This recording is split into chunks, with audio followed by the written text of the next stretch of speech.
Welcome to the sixth episode of the Kern Competence podcast, a podcast about all things Kern and precision. Today I am joined by Fabian Tripkewitz. Fabian is one of our senior developers. Fabian, welcome. Welcome, Marvin. Now, people, as is usual when I have a new guest on our episode, don't know a lot about us. So, Fabian, we're going to start by introducing yourself a little bit. Tell us a little bit about your education. What's your professional background? My professional background starts with a bachelor in mechanical engineering, which I did in the Technical University of Darmstadt. Which, let me quickly interrupt you, is a fantastic university. It is. So it is also my alma mater. Yes. So maybe I was a little bit later and you had a different topic and also a different location, but yeah, very good university. Okay. You did your bachelor there, mechanical engineering?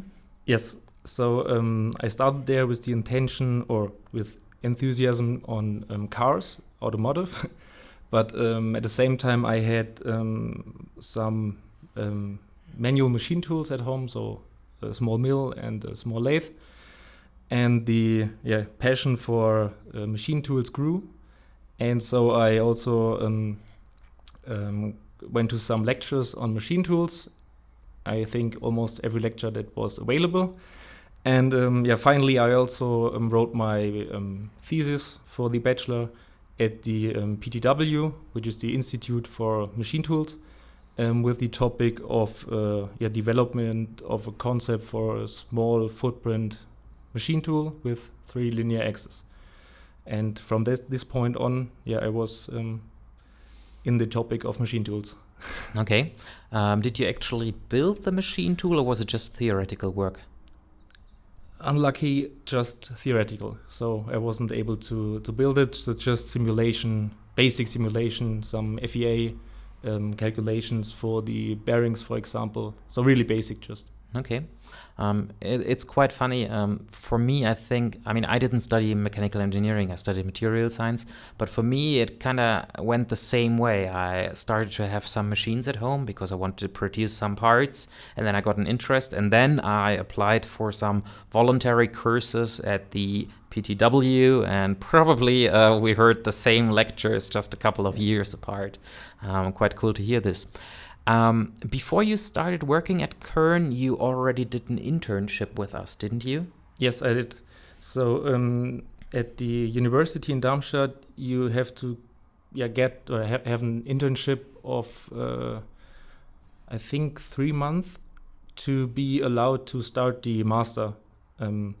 So and in the internship, you just have to do some, I think, all general engineering work is okay, but you have to, do some work in this area to also know in industry. So industry, not in a research institute, exactly, but industry. Okay. So because most people just went from school to university, and then which is like school. Yeah, and the intention is so that you go to industry, maybe because most people go to industry after university, so you also get in touch with industry and know their behavior. Let's call it this way. And for this, because I was interested in machine tools, I applied, I think, to all big known German machine tool builders. And funny story. So at this time, I didn't know Kern. Okay. So, but in our lab at the PTW, we have a old Kern Evo in our CMM room, isn't lab. it? Yeah, exactly. Climatized room. And I saw the small red machine and looked it on the internet and thought, okay, also interesting machine sitting there in the special area could be interesting. So I also applied to Kern. And maybe it's or most people that applied for an internship know the situation that you contact maybe 20 companies, maybe half don't reply. Yeah. The others, they say they have no capacity. And the interesting thing was that Matthias Fritz, which is the head of development at this time and now still head of development, he contacted me personally and called me, and then we talked a little bit, who he is, who I am, and I think it was really interesting that I got contacted by him personally, and also the topics he said that I could be able to do in this time were very interesting, and so I started an internship about, I think, 6 months in the end. I worked at Kern before I went back to for the master at the university. This was back in 2016, 2017, I think. It should be end of 16, middle of 17. So actually before I started at Kern, because everybody always told me like, yeah, Fabian did an internship here before, and I was like, No, he started a couple of years after me, but I think your internship was before I joined Yes, Kern. so we have never seen each other before. Yeah. So internship at Kern. I on the last episode I spoke with Sebastian about how I think that for a young engineer, but especially for students, doing an internship at Kern or working at Kern is really nice because you get so much responsibility. You basically get a task and you are the boss of that task, and there's no one micromanaging you. Did you have the same experience? And I'm actually not quite sure whether you are yet allowed to talk about what you did back there, like the subject, or whether it's still under IP. Yeah. So then go on, tell us a little bit. I can talk about, I think definitely you have, you can do a lot of stuff. And this is also the reason why it is so interesting. So as I am also at university talking to other students and also other people that did internships, I think it's the positive and negative that you can do everything, but also you have to do everything. And back then, and another point is that you don't do work, so you can do something. So there's also work that is really important and work that has to be done for the real machines or real production. So you don't write anything and then it's get put in a folder and it's done. And back then, I did some measurements on a hydrostatic test bench. So there was some problem that the measurements were a little bit off from theory. And then I tear the test bench down, looked at the hydrostatic bearing, the pads and components, labbed some parts, built it back together and did some measurements on, I think it was just static behavior. So this was for research, because at the same time there wasn't the micro-HD published yet.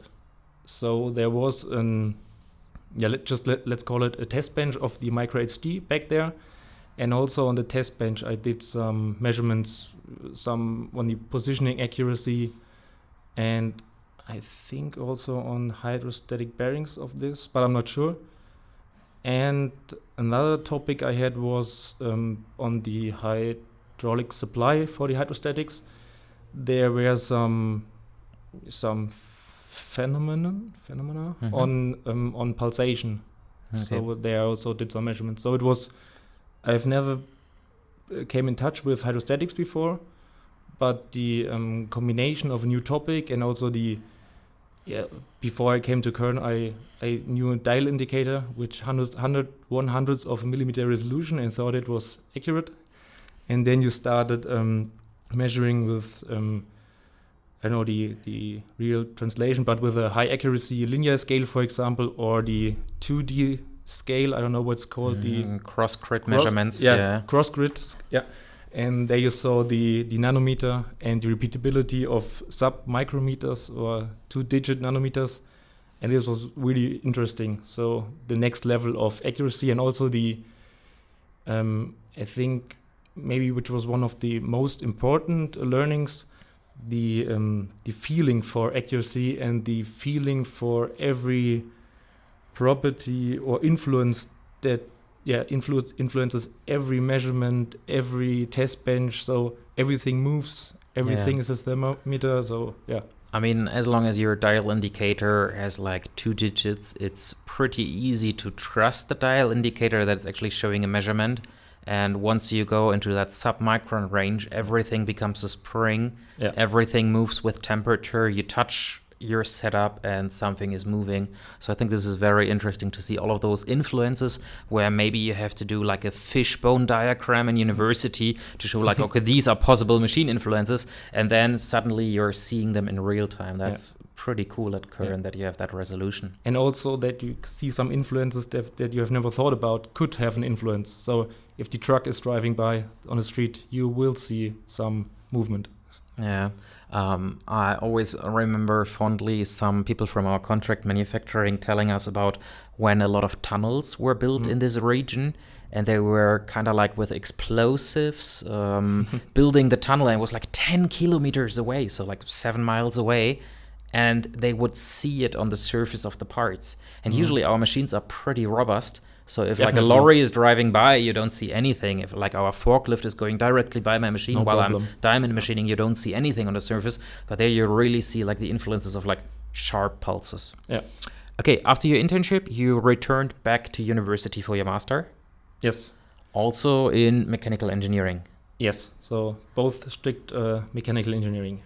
Okay, you did your master thesis again with the university? Was it also with PTW? Yes, it was. So, but there's kind of a different topic. So I was, in the bachelor time, I was more interested in really the structure loop and the behavior of machine tools itself. And then I wanted to get some knowledge on the process of milling, because I think, really good that you can have the best machine tool, but with a very bad tool, or also a guy that doesn't know how to program or to use a machine tool. It's not worth it.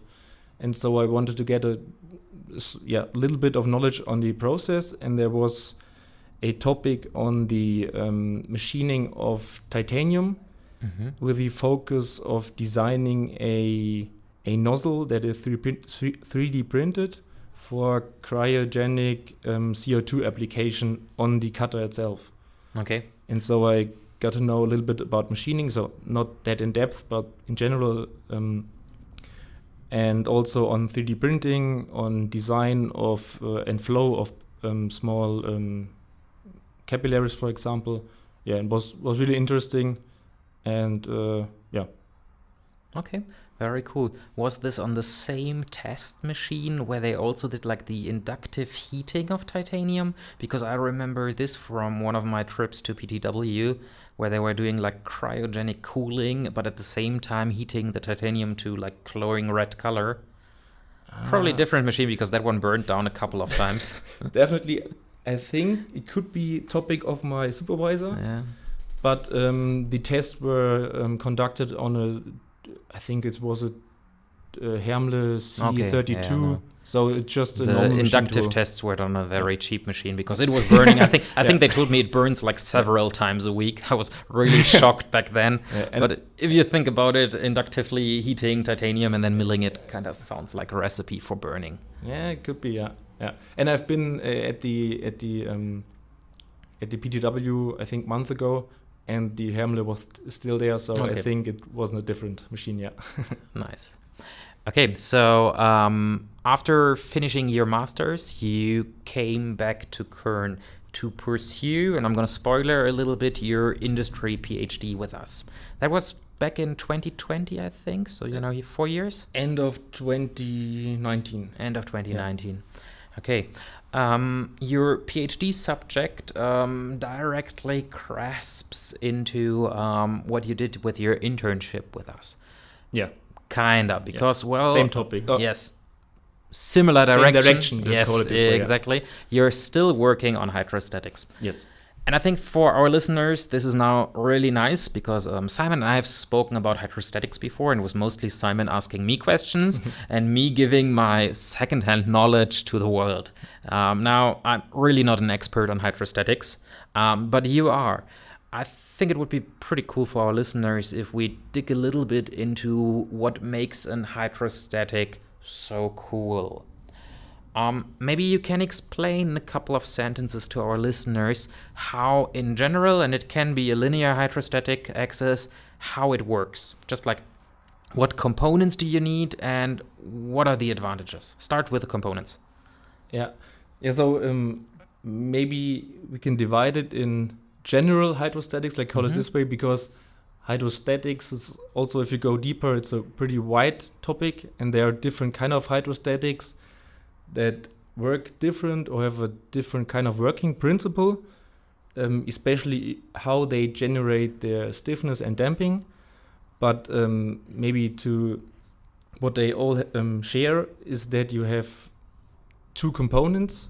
So not every, but most, you have two components where one part has just a, let's call it flat surface, and the other part has kind of a pocket where you squeeze pressure oil in, and then it squeezes out from the pocket and generates depends on the bearing, a oil film with a certain height, and then this oil film separates both parts, and so there is no contact between most it's metal, so metal contact. You have just metal to oil and oil to metal contact, and therefore there's just viscous friction, which is at zero velocity 0, and then starts to increase proportional to the velocity. And because they are separated by oil, so it's always difficult to say there is no wear, but negligible wear. Let's call it this way, if you go to a very small level. Component-wise, the thing you haven't mentioned yet is obviously you need some kind of hydraulic tubing to supply the oil. Yep. You need a pump to create the oil pressure, and then you need to have some kind of suction to remove the oil, and probably most solutions also have a filtering solution to make sure there's no particle in it. But this is then machine tool specific. So because if you have high, maybe go on this topic in detail later, because you could just leave the oil squeeze out and, I don't know, have a big pan below the machine and then just leave it there, which would be beneficial for a good machine tool. But if you want to design a machine tool that it's usable and you have a small oil tank and no leakage, then some way or somehow you have to get back the oil to the oil system. So you've mentioned one of the big advantages already, and that is that the friction is massively reduced compared to, let's say, a linear rail with roller bearings, right?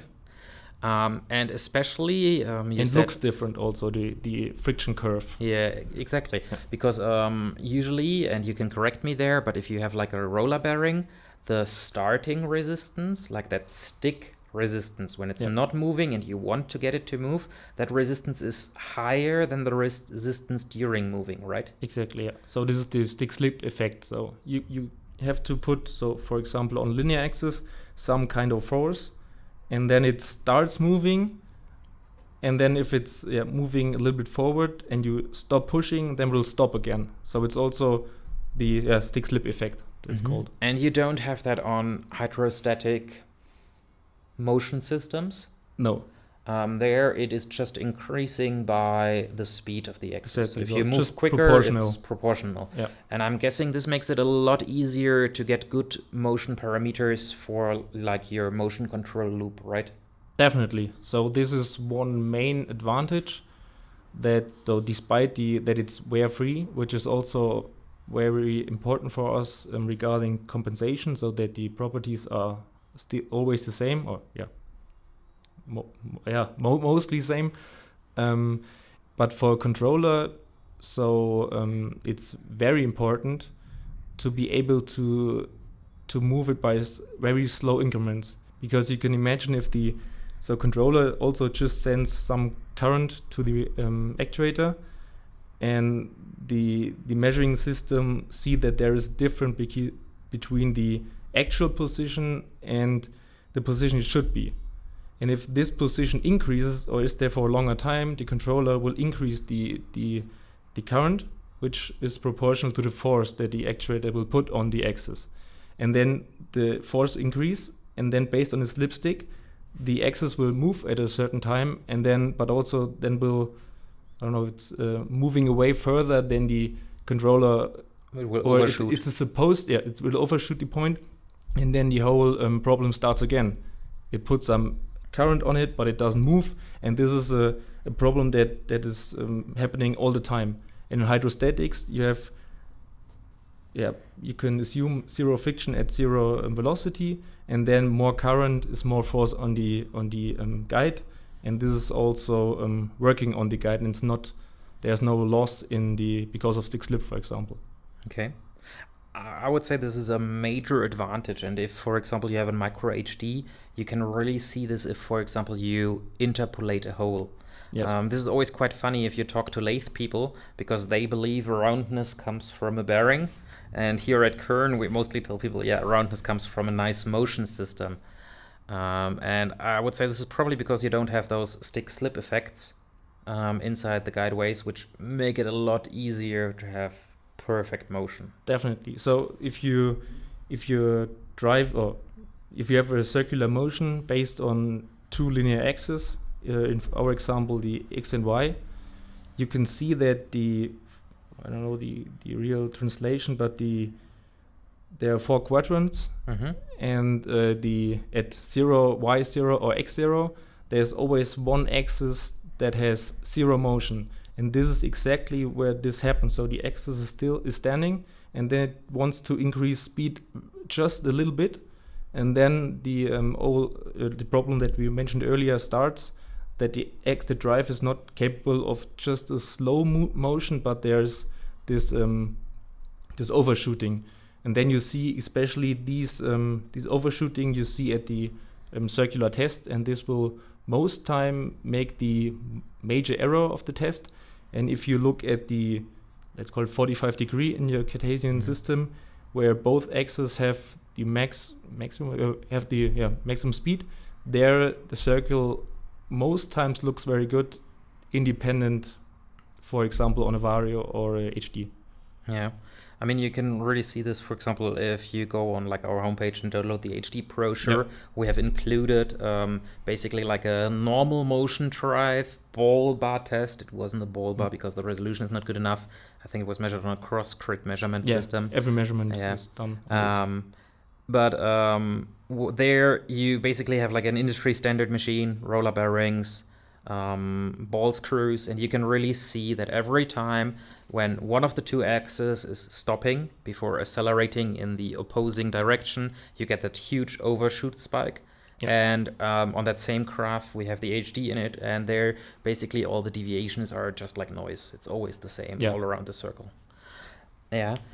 So one big advantage, no friction on hydrostatics. But there is a second big advantage, which is especially important if you want to have a productive machine. We're talking about terms of dampening and stiffness on the hydrostatic axis, right? Can you tell us a little bit more how the dampening comes to pass on a hydrostatic axis? So dampening is mainly caused by squeezing effect. So I don't know if so if you have, for example, a flat granite plate, and I think everybody who machined a flat surface, maybe on a surface grind, and put the plate on the granite plate, and then the plate is floating, and at the same time, without any external pressurized oil, the plate will float, and you could pretty huge load on the plate or a heavy load on a granite table, and it will float at the same time. So this is because there is some fluid, oil or air, that is trapped between the two plates and is squeezed out. And this is the force that will act between both components and therefore absorb the energy. And this is different compared to, let's say, a roller bearing guideway, where you have metal-metal contact. Exactly. So there's also some deformation, elastic, and some oil between it, or I think grease most time, that also will dissipate some energy. But the squeeze and the friction that is caused by this is the main dissipator of the energy in hydrostatic bearings. Okay. Do you see any disadvantages in hydrostatic axis? And you can be totally honest here. So it's definitely, so you need some external power. So there's constant demand for energy. You can you can influence it by the film height or the pressure you apply, or also the bearing geometry. But there will always be some some energy you need, which traditional roller bearings don't need. So they just stand there. You can push them. So like you also published some measurements. There can be some benefits, so that the drive of the axis needs less power, and then it could be equal assumption for some cases. But this is maybe one disadvantage. Then, like we talked earlier, the sealing of the system is really difficult, so that you can get back the oil, which is need some components, is expensive and not that easy. Complicated as well. Definitely, yeah. There are some. So it looks pretty easy, but it isn't. And also you introduce some heat by the oil you're pumping into the machine tool, which has to get out of the system, which is also a drawback, definitely. I think these are the main drawbacks. Okay. Here,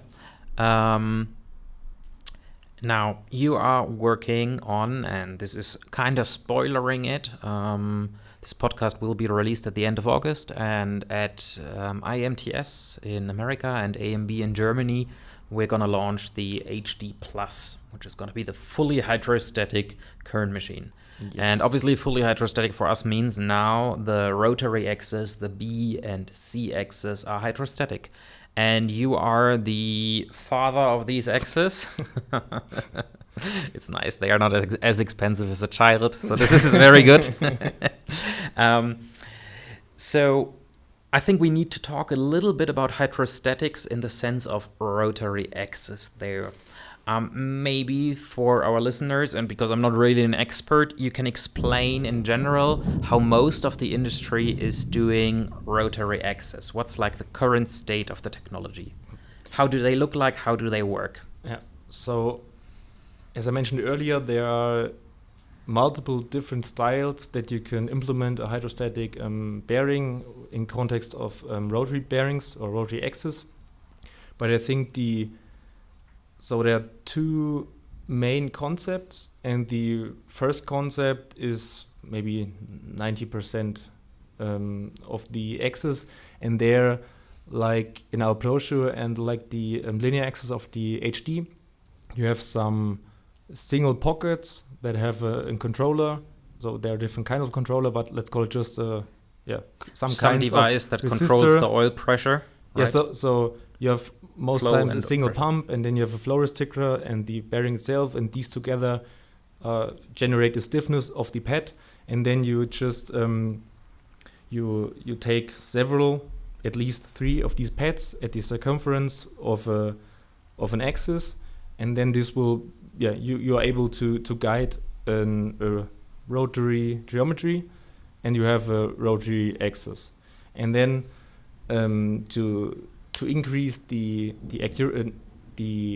or reduce the error motion of such an axis, you can increase the number of pockets or the style and geometry of pockets, and then you have a higher error averaging, and you get maybe a better axis. But you always have quite high pressure gradients in the circumferential direction, and so you get very low or a good behavior of the axis, but not the best, let's call it. And then there are maybe the other 10%, and these geometries are mainly used also in aerostatic bearings and at high precision hydrostatic bearings.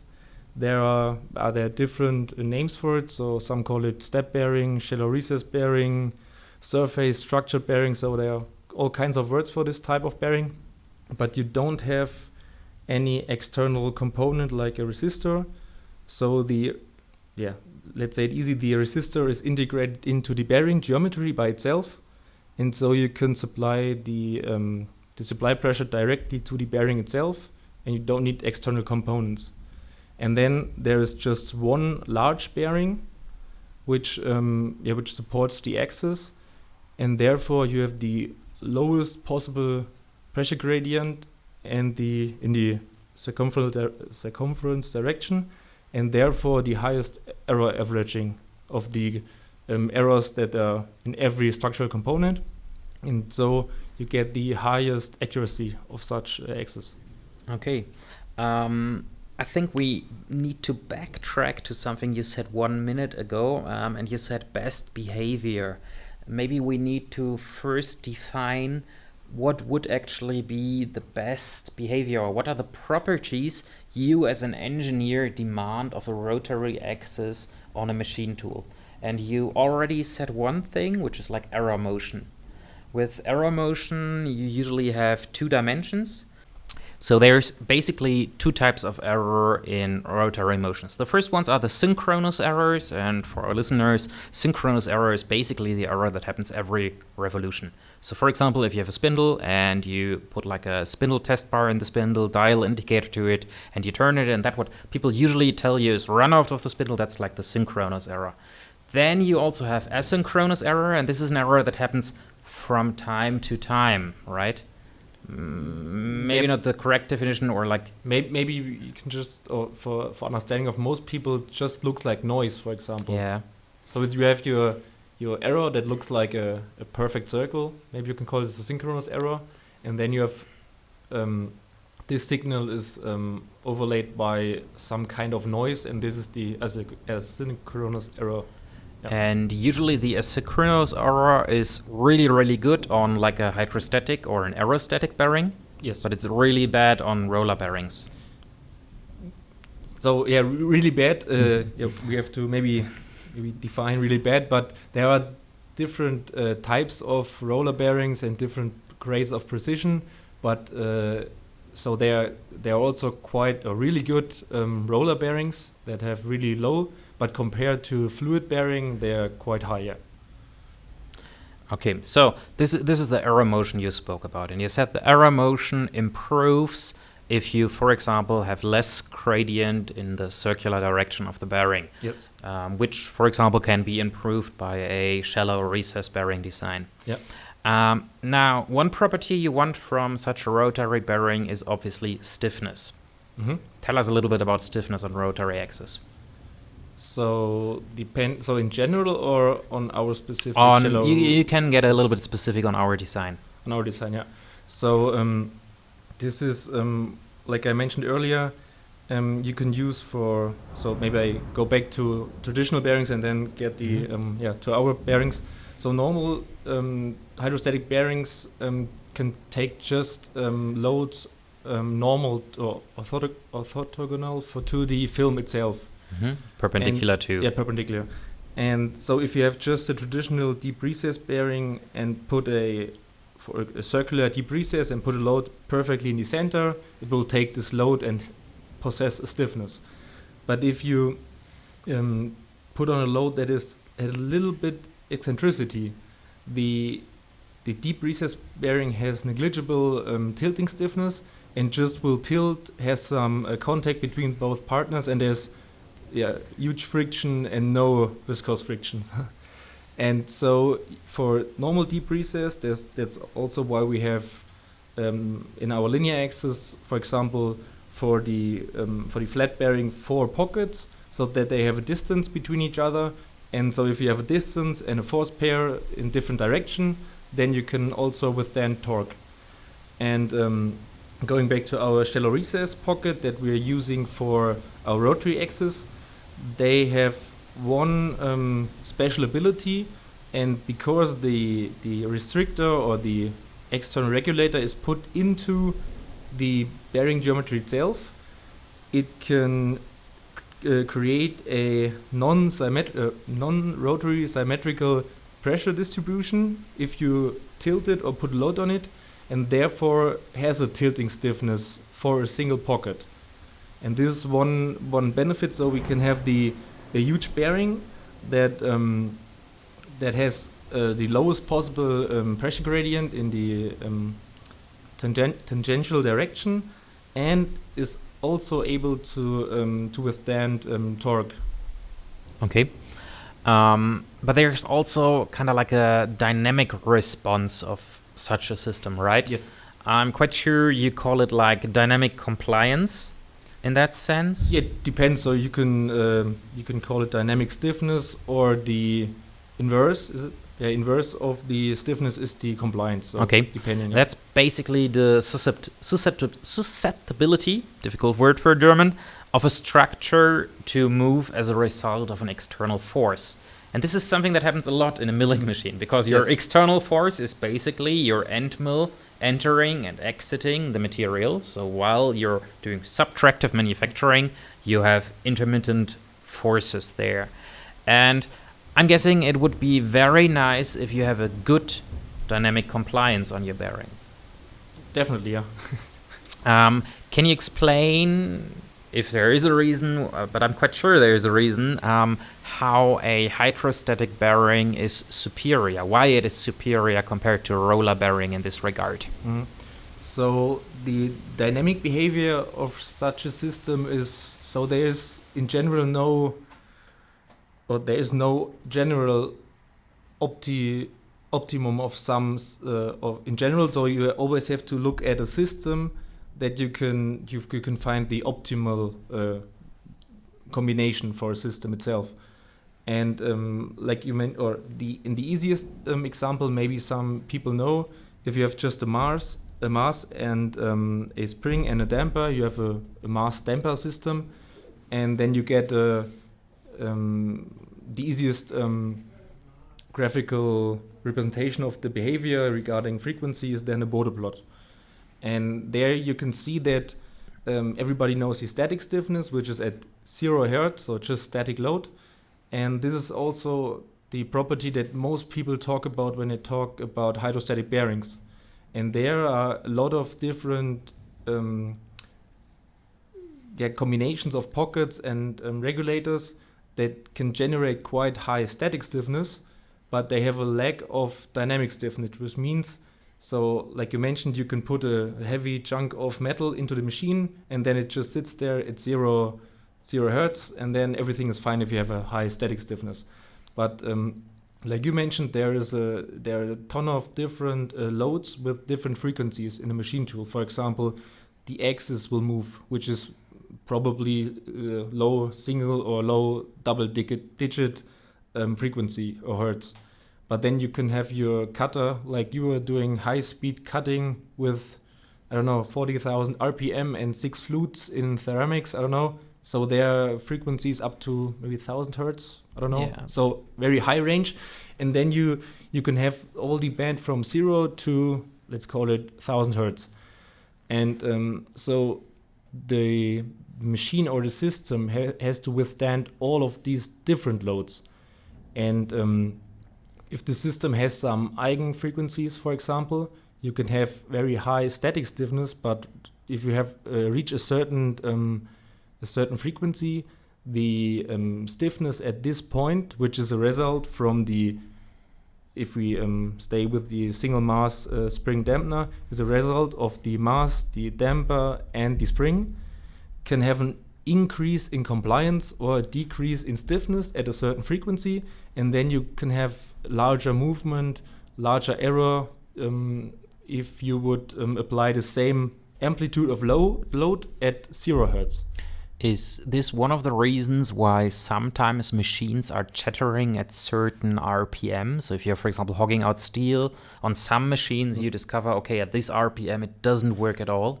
Yeah, could be. So I think chatter is, but you're more the expert in this, is a different phenomena. So there are different influences, but in general, every system, especially, so we're always talking about one bearing, so it's a very easy system.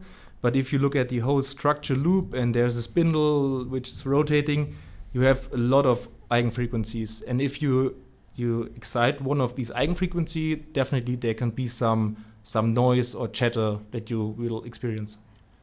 Okay. One thing we spoke about earlier a lot, which is one of the properties you kind of want in a axis, is obviously low friction.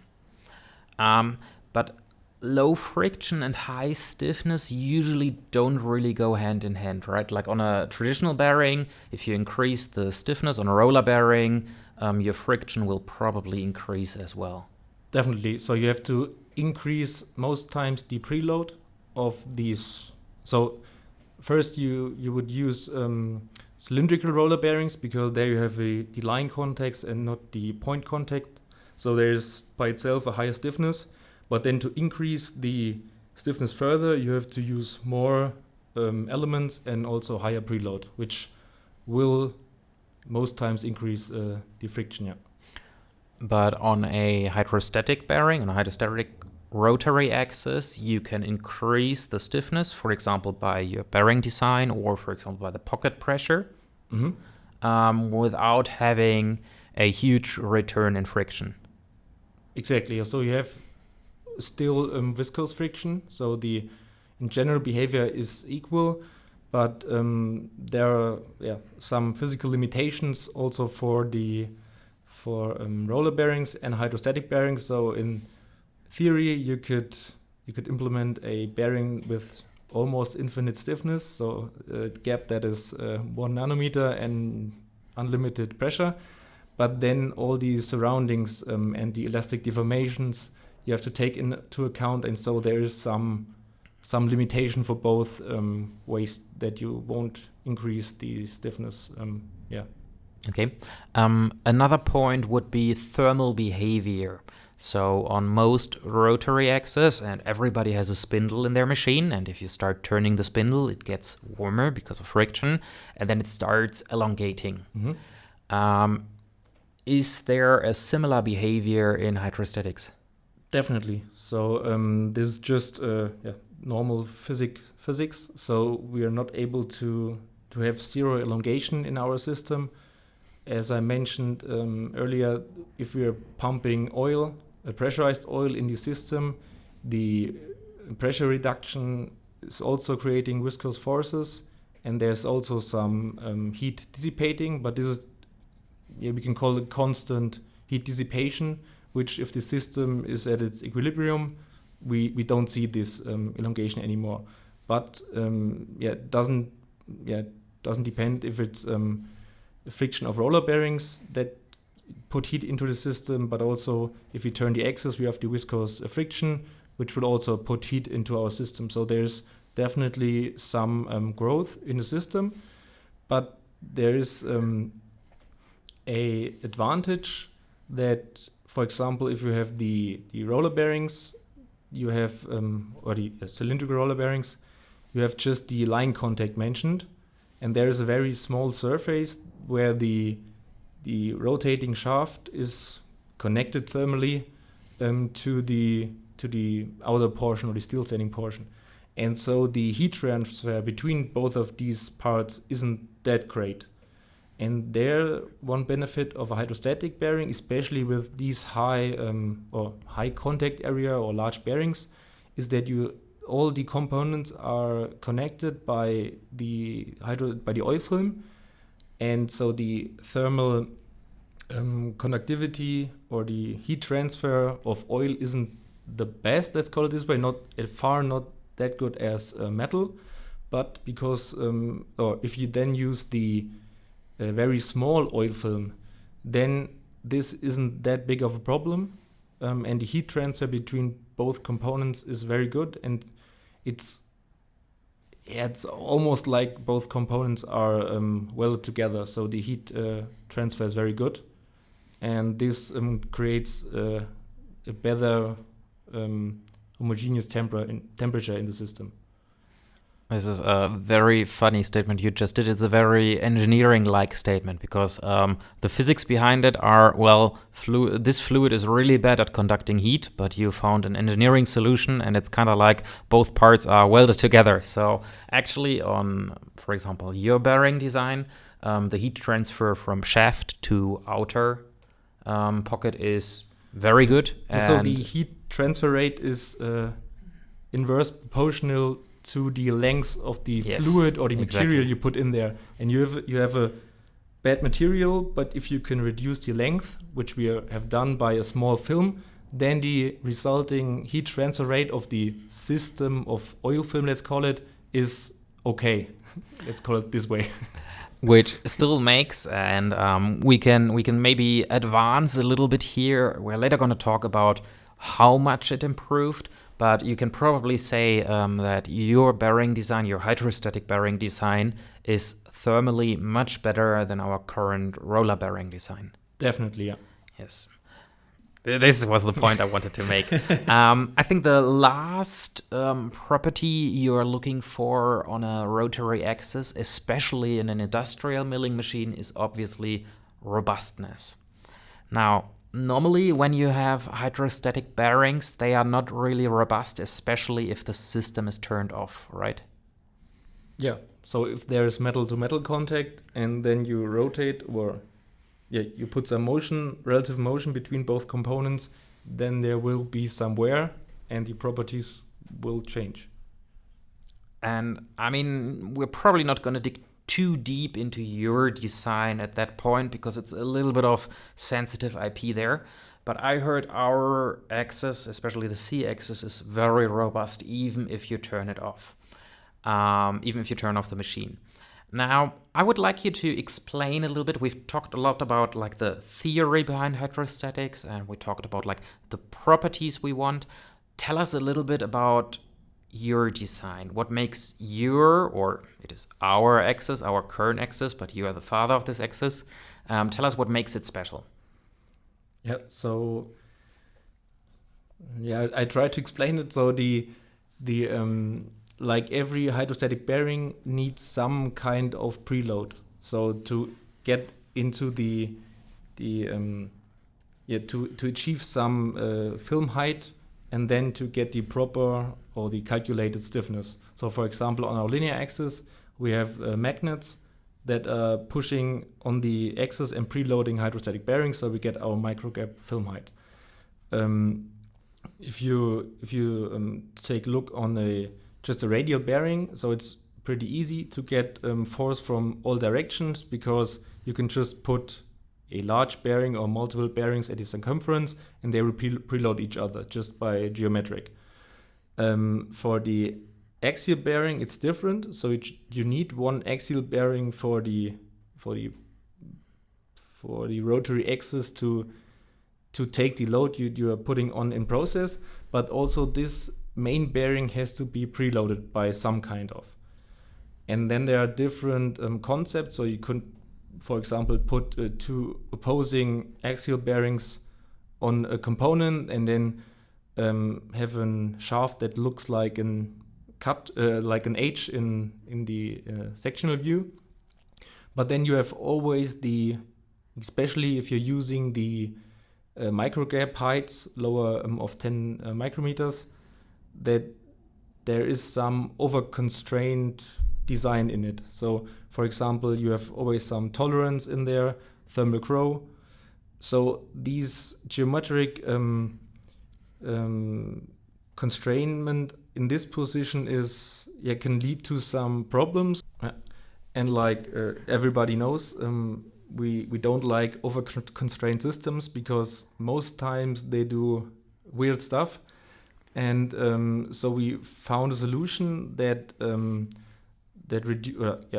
solves the problem with the over-constrained system in the axial direction, and at the same time locks the axis when there's no oil supply to the machine. But I'm not able to talk on this concept in detail as it's patent pending.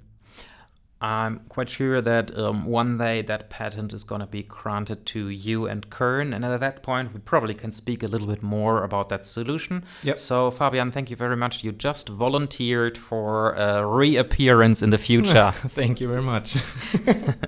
Okay, so your design, you mentioned before, it has this shallow recess bearing. You found a solution to have preload but no over-constraint on that one. Maybe tell us a little bit more. What is your axis made out of? So the axis itself, it's made out of the few possible number of components we could achieve.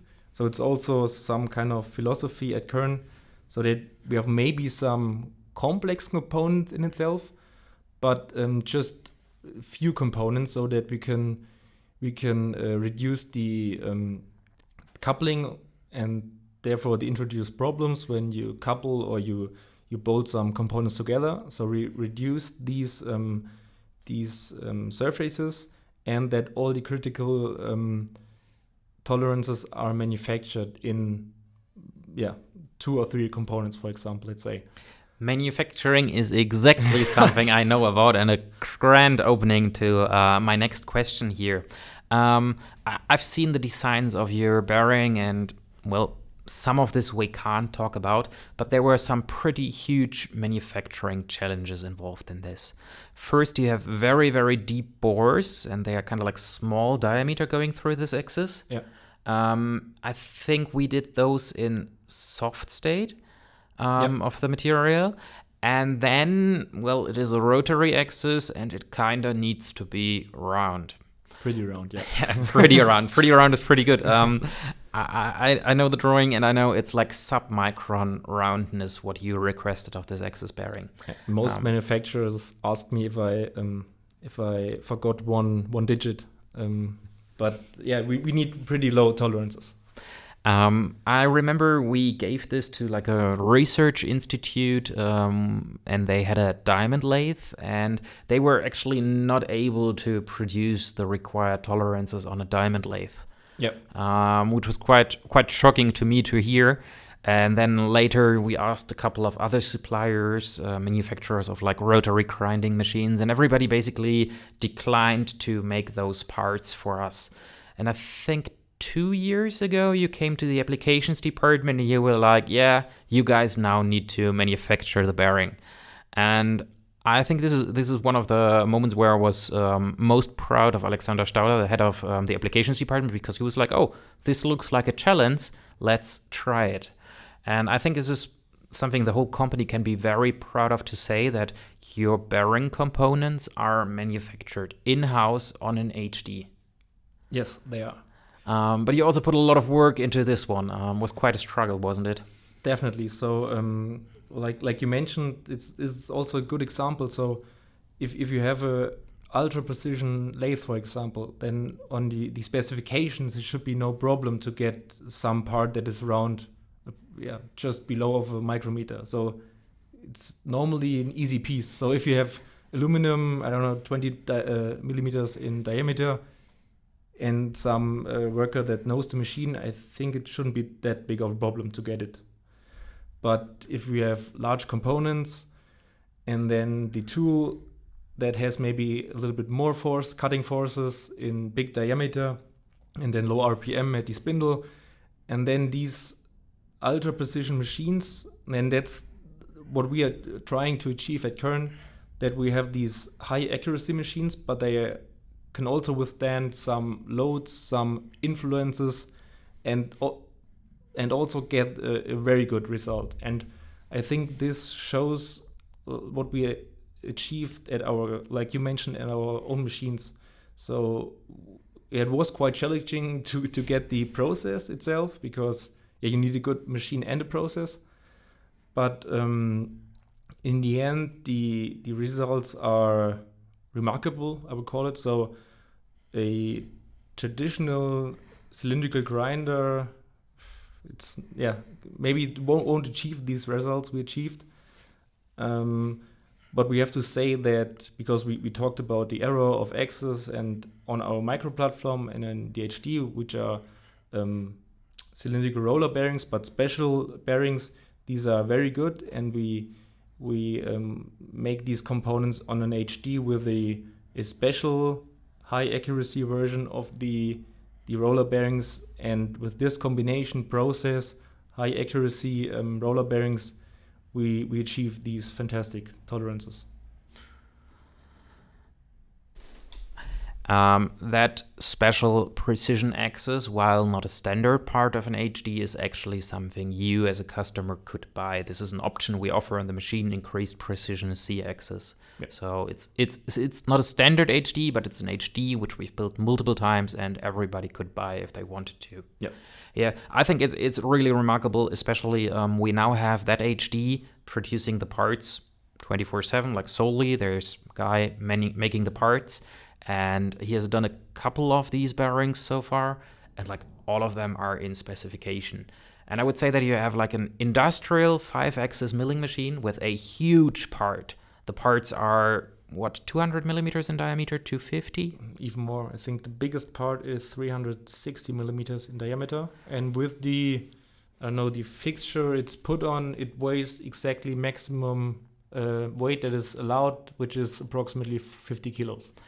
So, I mean, it's basically maxing out the machine, and we are in series producing a part that is rounder than 1 micron. Yep. I think this is absolutely exceptional, and I don't know a lot of machines that could achieve this, which is also why it was such a struggle to manufacture this.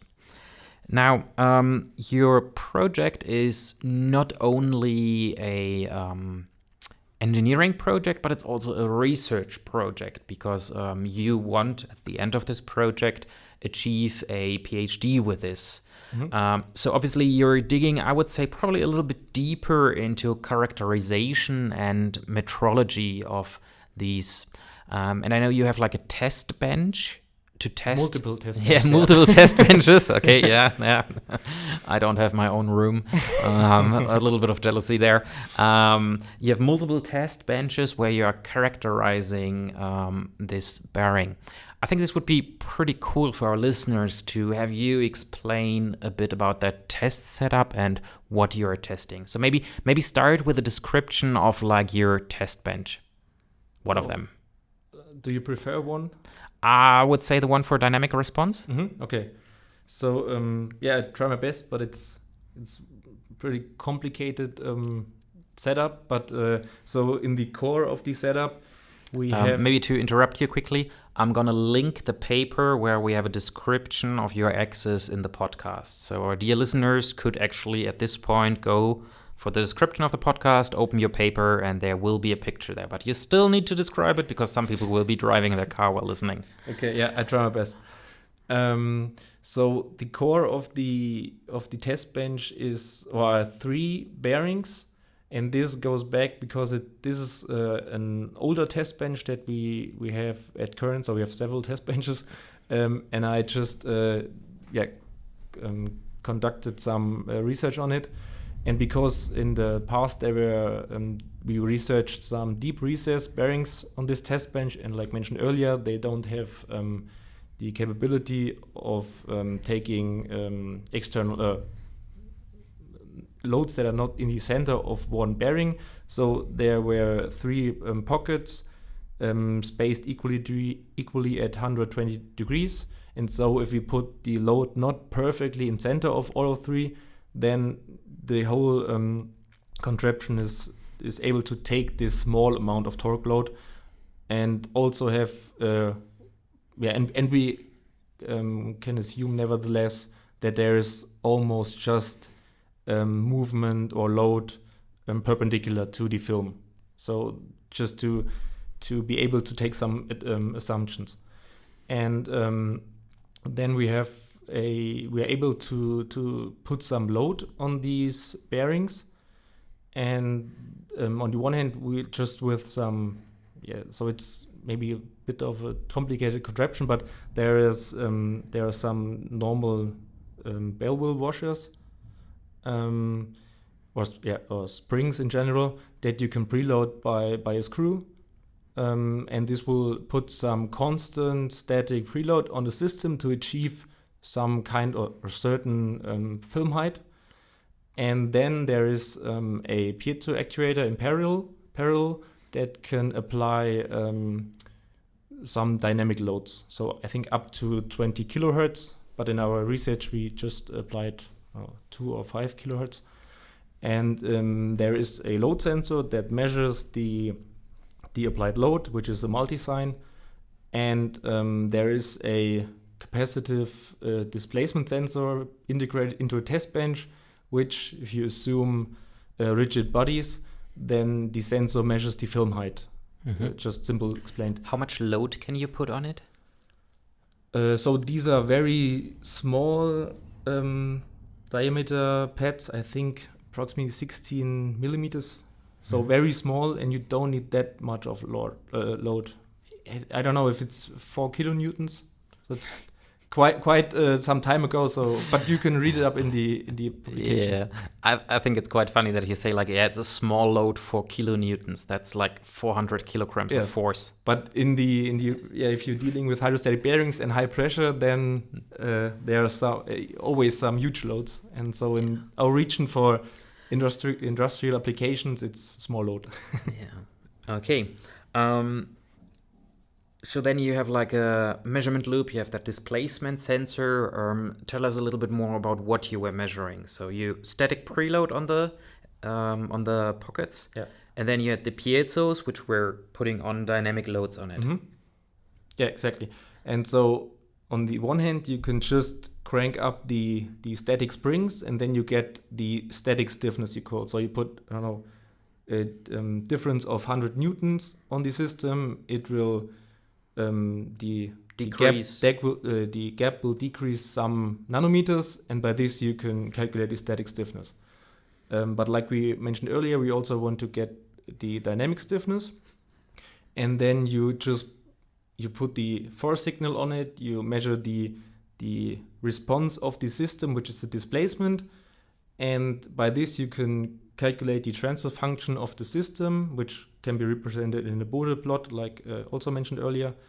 And this, like, because we mentioned the force and also displacement, you can calculate by the quotient the stiffness, but then the frequency dependent stiffness, which is the dynamic stiffness of the system. So you basically get a plot where on the y-axis you basically have your deflection, like compliance in the Bode plot. Yeah, the compliance. So it would be like, I know what a compliance plot is, but we kind of need to define it for our listeners. So basically on the y-axis you get like deflection. You get like micrometers per Newton, for example. Yeah. And on the x-axis you have your frequency. And then you can, for example, see that with increasing frequency you maybe get more deflection. And at a certain point, it will, for example, change. Then it will drop down again or something. Yeah, at pretty high frequencies, it will go to almost zero. Yeah, but there will be some peaks at certain frequencies. Okay, yeah. And you used that knowledge to create a mathematical model on how this system works. So in order to simulate behavior, right? Yeah, definitely. So all these pre-measurements or pre-research on the topic. So because this were just static, or not static, but not rotating axial bearings, and we have axial radial bearing in our system, so it's more complex. But so that we could we had a theoretical model, we did the measurements, and then we can compare both of these, and then we knew that our model and especially our assumptions that we made, that they are true or at least represent the reality to a certain level. And then we knew that we can scale it to the real dimension, and knew that it shouldn't be way off, let's call it this way. Mm-hmm. But at least there's an unknown factor that can be there by scaling a model. Yeah. I think this is a really nice approach because there's no like existing FEM software that tells you this is what the bearing design should look like. I mean, if, for example, you want to have like the stiffness of a lever, there's FEM software and you can calculate the stiffness of lever. And I think it's, for our development, a really cool approach that you build like a miniature system, characterize this system in order to create a model, and then be able to fine-tune your design before actually manufacturing it. Yeah. Very cool approach there. But I think at this level you need some kind of knowledge of such a so I think there are more complex systems out there in the world, but in context of machine tools, quite a complex model, and there are a lot of interactions between the structural components and the fluid film itself. And there are so hydrostatics is in general a pretty old topic, so I think in the 60s, 70s, or maybe even in the 50s, there was some research on, or the most research, and also on this bearing type.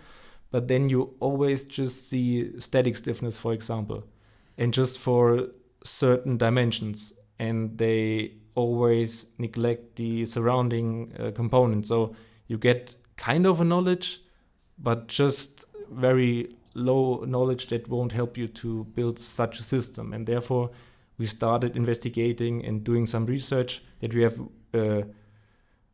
not a full model, but good enough model to represent the behavior we need to know of the system. Okay. All of this research led to an actual axis. So this is the invention for the HD Plus. In the last podcast episode, Sebastian and I spoke about HD Plus. It has 3 inventions. The first one is the new control, the TNC7 from Heidenhain, which especially after this fall season with the new milestone will really pick it up for the operator in terms of process stability, process supervision. It has a new spindle, a shaft-cooled spindle with a lot of Kern modifications inside the thermal loop in there. I think I will have to do a podcast segment with one of your colleagues to talk about the spindle in detail. Tim will enjoy it. Yeah, he will. Dirty laughter from both of us. And then the third thing, and probably the most important thing in the HD Plus, is fully hydrostatic. B and C axes are now hydrostatic. Because you know about this much better than Sebastian and I, we actually saved up a couple of questions for this podcast episode. So new axis also means new casting. So you have like a new body of this axis. Tell us a little bit about that one. Yeah, so we stayed with cast iron. So it's in contrast to our linear axes that are built from cast aluminum. But based on the space restrictions that we had on developing, because the focus on this project was that we don't increase the contour of the axis in the working envelope, so that if someone has a code that works good on an HD, he should be able to take this code on an HD Plus and make the same part, but even better, hopefully. And so we weren't able to increase space, and so there it was the best way to stay with cast iron. But we could maybe increase or optimize the way the amount of cast iron is used on the limited space, and therefore we conducted a topology optimization. And this is maybe also one example that the students can do really projects that are into the new product. So for example, one student, Lorenz, he made the major part of this optimization, and it was also a great project. So we have now and maybe you will see it at our fair, that the casting looks a little bit different, especially on the lower portion? A lower back portion of the system. And so we reduced or took the material where it is needed and put it there where it can do the most to increase stiffness on the system, but also on the other hand reduce the inertia of the system, so that we increase stiffness and increase the dynamic of the system with equal torque or equal actuator force. And it is a noticeable increase there. Yeah. And I also think it looks quite nice, the new design. And what I'm really proud of, that it's really a functional design and not a design because it looks good. So this is if you're getting really excited, dear listener, it still looks like a toilet in my opinion. But a really fancy toilet. A really fancy fighter jet toilet, yeah. No, it's much sleeker. It's a much updated design. It's really nice. Do we have any plans on putting that design on our normal axis? Probably not, right? Nope. Well, time to get HD Plus. For me as well. Then we have the 2 new bearings in there. We have a C-axis bearing, B-axis bearing. Are they identical? No. So the B-axis bearing is quite large. So it's the part that has a outer diameter of 360 millimeters, and so the bearing itself weighs approximately 80 kilos or more. So it's pretty beefy. But so like we said, that the hydrostatic is, or the film is designed to have a high stiffness, But if the components are weak and they just deflect, we are not able to withstand the stiffness of the film, and so the entire system won't be stiff. So therefore we have to have really high stiffness components, and therefore they are quite large and big components. And also there are different loads or different behavior of both axes. So for example, the B-axis, our swivel axis, it stays most of the time, or it's rotating very slow. So there's viscous forces and heat dissipation is not that big of a deal. But for example, our C-axis, which can rotate continuously at 200 RPMs, there is more viscous friction, more load, and therefore the balance or the geometry of the bearing itself is also different, and also the size of the bearing. Okay. Are you able to put a number to the stiffness on this axis? How much better is it compared to the previous generation? Can be a rough number. Yeah, so at the tool center point, so the entire system, because so this is the most important value, because for example, if we have a weak casting and high stiffness bearings, the entire system won't increase in stiffness because the major deflection comes from the casting. So we increased everything, so the bearing itself, but also, like mentioned, the casting.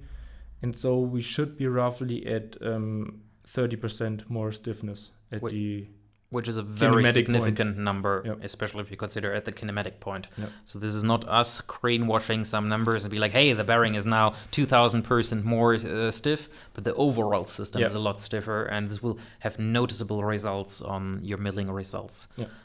We noticed this first when we compared the roughing performance of the Vario with the HD, because the HD is also a lot stiffer than the Vario.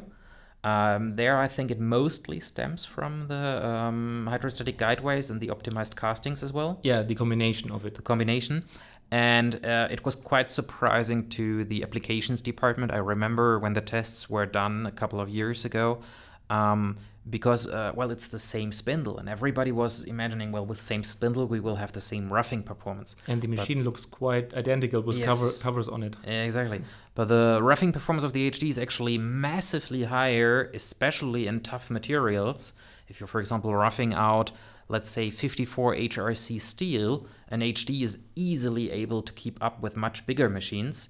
And at the point where the HD is still stretching its legs, the Vario is already approaching its limit and starting to chatter. So I think this is really nice, and I'm very excited what we're going to pull off on the HD Plus, also in terms of videos for Instagram, just like smashing material. It's going to be great fun. You also improved on the run out of the C-axis, and I think this is one both axes. So both because axes. But the C-axis, of course, is more noticeable, especially if you're doing round work and not interpolating by the linear axis, but using the accuracy of the C-axis. Yeah. We have the first specimen we are going to display at the AMB, and you did some super secret, and we're not even allowed to tell what we did to measure it, but you did some super secret, super precise measurements on the run out of this axis. And you told me earlier you have a number which is comparable to if you had a hyper precise lever probe, and you would put it against an ideal cylinder, like a dial indicator, which is hyper precise. You have one of those numbers. So for imagination, you can think of an ideal artifact and an ideal test indicator with no deflection, no stick slip, contactless, without forces, so best you can think of. And then if you put that indicator on the perfect artifact, then you would measure approximately 18 nanometers. Which is super disappointing, our listeners will now say, because company XY did this run out 30 years ago. Yes. We now kind of need to dig into this one, because I'm quite sure a couple of our listeners are like, I expected better than 18 nanometers. They can do 10 nanometers over there. There's a difference between looking, for example, at an hydrostatic or an air bearing on the homepage of a manufacturer and looking at your axis. Explain a little bit about this. So this is always the, I don't know if we call it problem, but the trade-off we have to do to be able to use the technology in an industrial environment. So if you have just, well, maybe if you would just take this bearing we are using, it would be a much better specification. But you have to think of that there is oil running through the system, which we have to collect, put it back, and it's not allowed that the fluid that you're working with while cutting, your coolant is running into the bearings. So you need some kind of seals.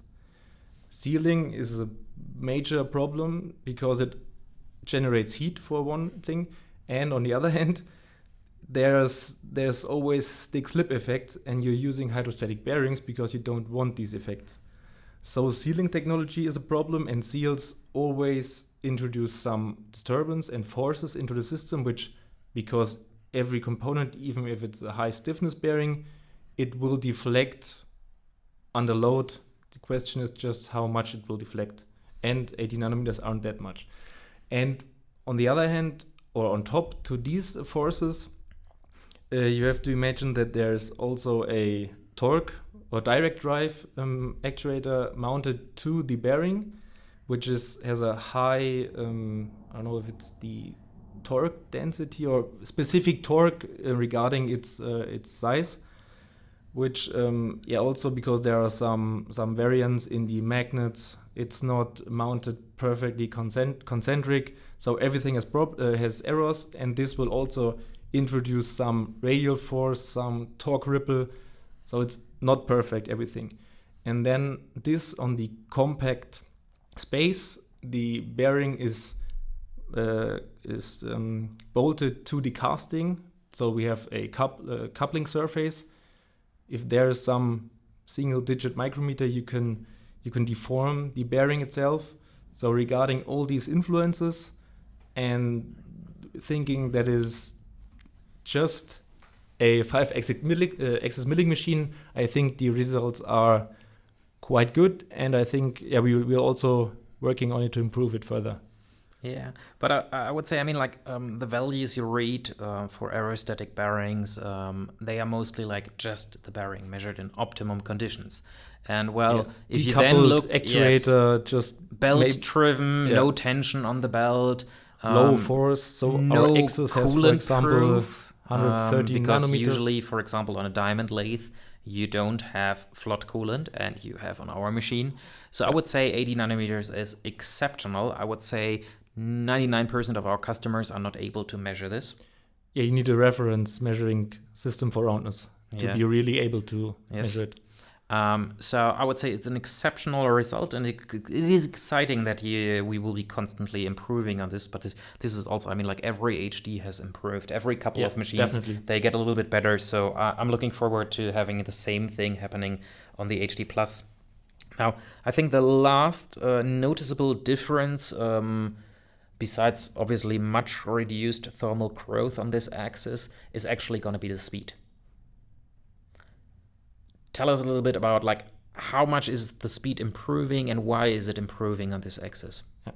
So mainly the productivity will increase on this axis. So the RPM of both axes are the same. So C is rotating with 200 RPMs and B with 100.